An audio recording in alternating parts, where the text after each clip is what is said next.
Hello everyone, welcome to Full Moon Movies. It begins in the backseat of a limo, sleek, still, and moving through a city that no longer behaves the way its people expected. David Cronenberg's Cosmopolis isn't just a story.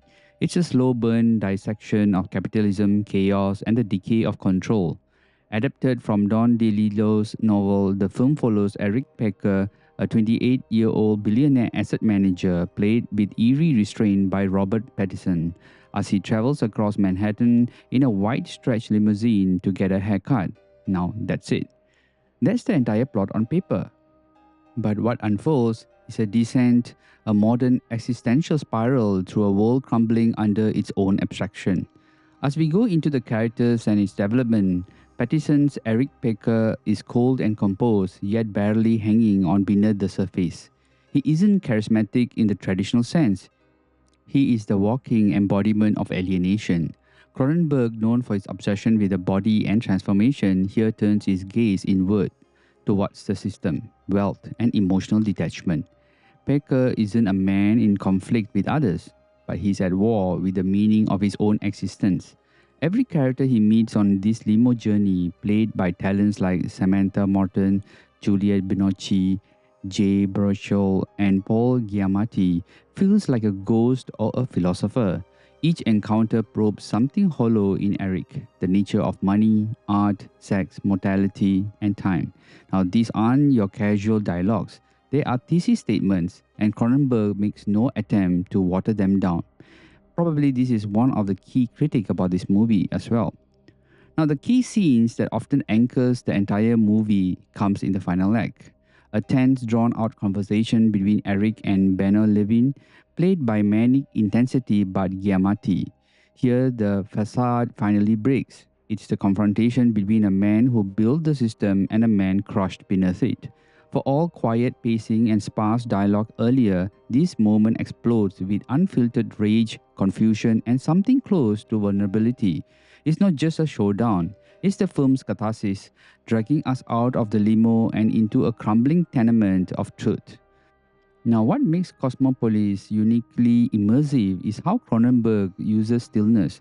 The limousine, a metaphor in itself, is a mobile coffin, a digital sanctuary, and a weaponized bubble. Outside the protests are rage, rats are thrown, buildings burn, but inside Eric remains untouched, unfeeling, insulated by technology and tinted glass. Now I guess you get the picture a bit better, I guess. Now Cronenberg's direction maintains a surgical precision. Every frame is deliberate, every camera movement is minimal. The world is falling apart, but the film refuses to flinch. It stares much like Eric does, quietly, judging, internally, collapsing. Now, when it comes to cinematography, Peter Susitsky lens captures a surreal, near-apocalyptic version of New York City, where the lighting feels intentionally artificial, hyper-clean yet lifeless. It's meant to look unreal because Eric's world is unreal. He doesn't live in the real world anymore. The colors are sterile, and the limo interiors are lit with cyberpunk blues and clinical whites. The claustrophobic staging emphasizes how isolated this man is, even when surrounded by people. The cinematography doesn't seek beauty, it seeks detachment, which aligns perfectly with the film's thematic score.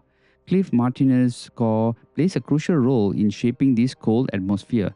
Best known for his work on Drive and Contagion, Martinez composes a soundscape that feels alien, repetitive, synthetic, and hypnotic. It gives Cosmopolis the eerie hum of a machine slowly breaking down. The music doesn't rise or swell emotionally, it drones, pulses, and disappears into silence, just like disappearing values of Eric's financial empire. The art direction and set design are purposefully minimalist. The world inside the limo is sleek, futuristic, but also lifeless. Offices, hotel rooms, and back alleys lack warmth or personal identity. They could belong to anyone or no one. This visual detachment reinforces Cronenberg's central thesis. In the pursuit of ultimate control and monetary mastery, we lose everything that once made us human.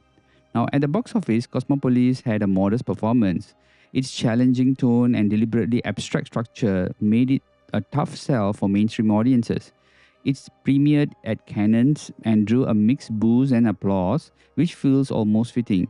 Now, this isn't a crowd pleaser, It's an intellectual provocation, and those rarely make headlines or rack up blockbuster numbers. But over time, it has gained a following among those interested in postmodern cinema and critics of late capitalism.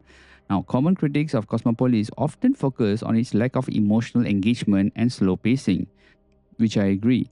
Many found it too cerebral, too self indulgent, or even boring.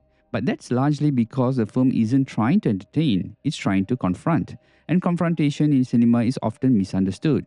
Still, others praise it for its daring tone, faithful adaptation, and bold performance by Pattinson, who began distancing himself from his Twilight image with this film. Now, please take note that in this video, I was only able to get hold of the German Blu-ray release of Cosmopolis, but it includes the original English audio track as the film was originally made in English. Now, as for the standard Blu-ray release, it's a clean, faithful transfer. The film's digital sharpness is preserved with its cool, sterile color grading looking crisp in HD. The dialogue-heavy sound mix is presented in the DTS HD master audio, ensuring the subtle exchanges and ambient city sounds are well balanced. There aren't extensive extras here, but the package includes a behind-the-scenes featurettes and Cronenberg's commentary, which is particularly insightful for fans seeking a deeper dive into his philosophical approach. In conclusion, Cosmopolis is not a film for everyone. It's static, wordy, and often impenetrable. But for those willing to engage with its idea and surrender to its mood, it's often a piercing look of the psyche of modern alienation. Eric Packer may ride through the city untouched, but by the end of the film, he and we are left deeply shaken. Cronenberg doesn't offer solutions, only reflections. And in this case, the mirror he holds up is harsh, clinical, and devastatingly accurate. Now, this movie is a must-watch.